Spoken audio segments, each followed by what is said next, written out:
Assalamualaikum, selamat pagi, siang, sore, dan malam, dimanapun teman-teman berada.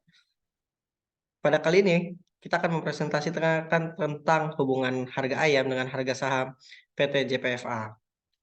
Nah, sebelumnya perkenalkan, di kelompok kami ada Elina Vina Jahisyafa atau El, ada Raventino atau Raven, ada saya atau Saiful, ada Syukran Abdulaziz atau Ais. Nah, mengapa sih kita mengangkat topik ini? Ya, kita melihat dari beberapa minggu belakangan ini tentang harga ayam yang beberapa kali melonjak, lalu turun sedikit, lalu melonjak lagi. Nah, dari situ kita melihat bahwa harga ayam ini fluktuatif dan eh, yang kita hadapi saat ini, lonjakannya pun juga cukup tinggi ke harga 50.000 per ekor ataupun 40.000 per ekor. Nah, melonjaknya harga ayam ini tentunya pasti akan menyebabkan pada harga-harga yang lainnya. Nah, beberapa media memberitakan tentang pengaruhnya ke harga saham. Pada pada media ini memberitakan tentang saham PT JPFA, di mana PT JPFA ini merupakan perusahaan yang bergerak di pengolahan pangan, khususnya pengolahan daging ayam. Seperti itu. Nah, dari sini kita akan melihat kalau mereka memberitakan bahwa harga saham ini dipengaruhi oleh harga ayam. Nah, apakah betul? Kita akan melihatnya secara statistik. Oleh karena itu, kita lihat permasalahan ini jadi dua rumusan permasalahan. Bagaimana korelasi antara harga ayam dengan harga saham PT JPF Accounted Indonesia. Dan yang kedua adalah bagaimana kebenaran berita tentang harga ayam mempengaruhi harga saham.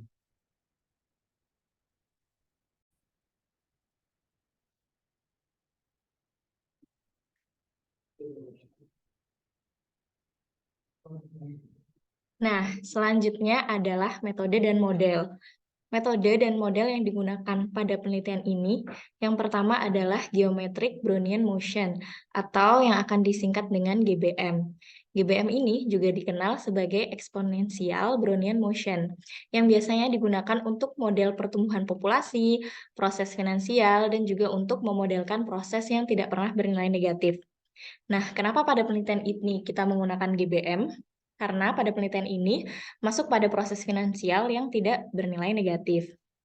Nah, pada GBM ini kita akan mencari drift yang dilambangkan dengan mu dan juga volatilitas yang dilambangkan dengan sigma. Dan WT ini adalah suatu Brownian motion.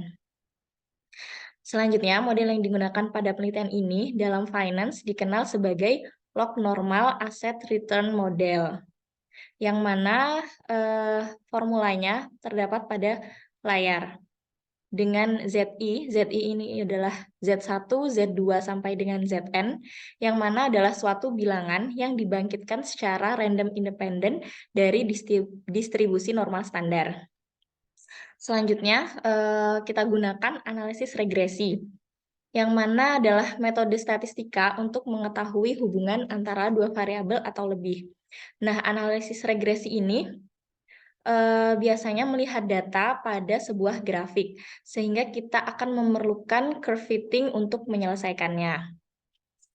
Rumusan formulanya untuk regresi adalah yang tertera pada layar, yang mana YI ini adalah variabel dependent, yaitu harga saham, kemudian XI ini adalah variabel independen, yang mana adalah harga ayam, dan beta adalah parameter, selanjutnya E adalah error.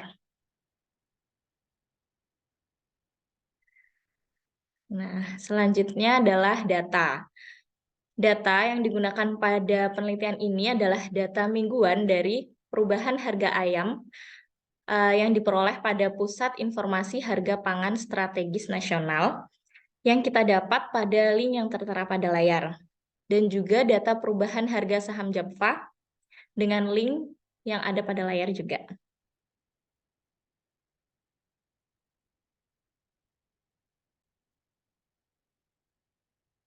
Baiklah, selanjutnya dari data yang sudah diambil sebelumnya, itu dari beberapa sumber, ini berikut sudah ditampilkan data harga saham. Nah, data harga saham ini ditampilkan dalam bentuk grafik, yaitu horizontalnya itu tanggal dan vertikalnya itu adalah harganya. Nah, data yang diambil dari DKI Jakarta saja, data saham dan harga ayamnya.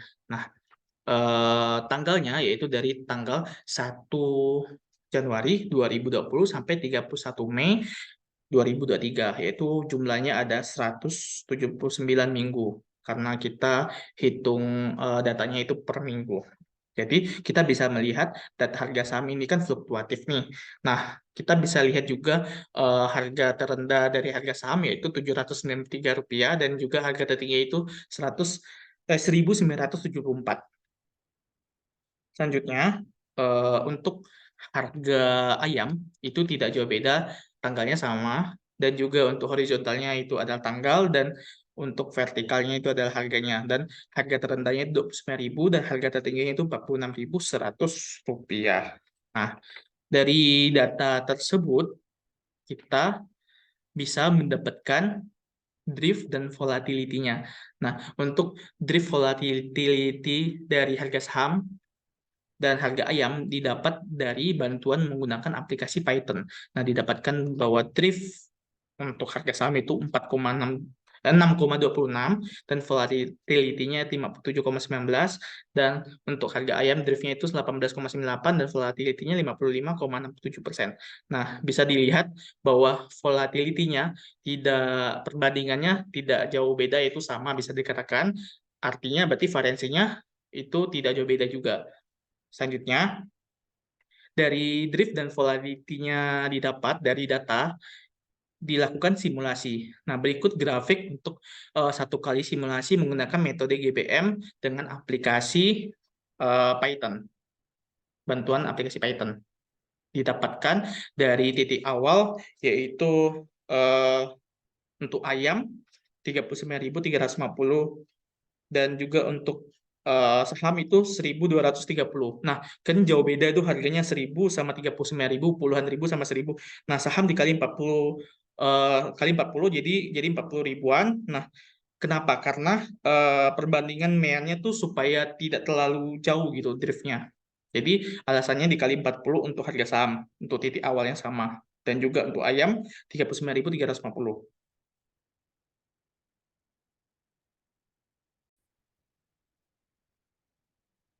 Selanjutnya, dari drift dan volatility yang diperoleh untuk masing-masing variabel, selanjutnya akan dilakukan 50 simulasi.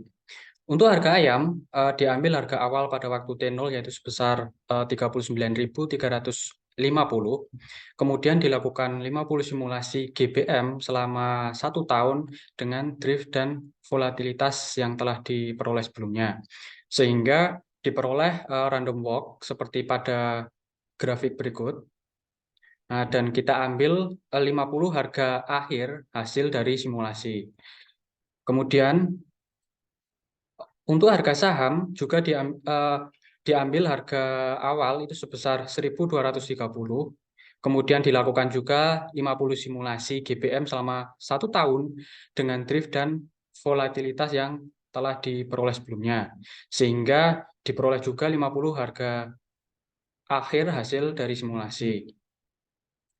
Kemudian dari masing-masing harga akhir hasil simulasi tersebut dimodelkan menggunakan curve fitting dengan regresi polinomial berderajat 2 untuk mengetahui bagaimana hubungan antar dua variabel tersebut.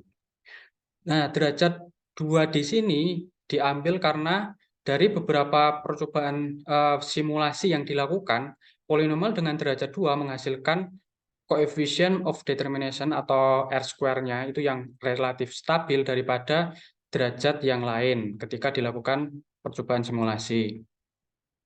Dari model regresi polinomial berderajat 2 tersebut diperoleh R-square atau korelasi itu sebesar 0,007686,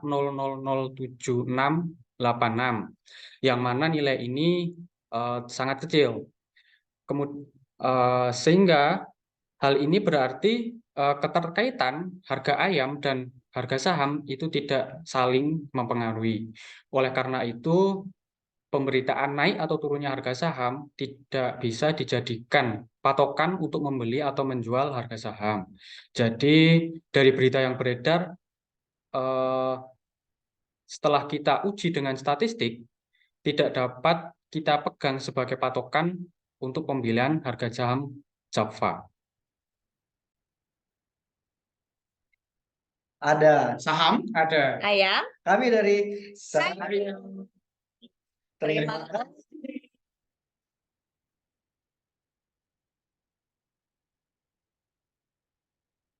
Hentikan ya.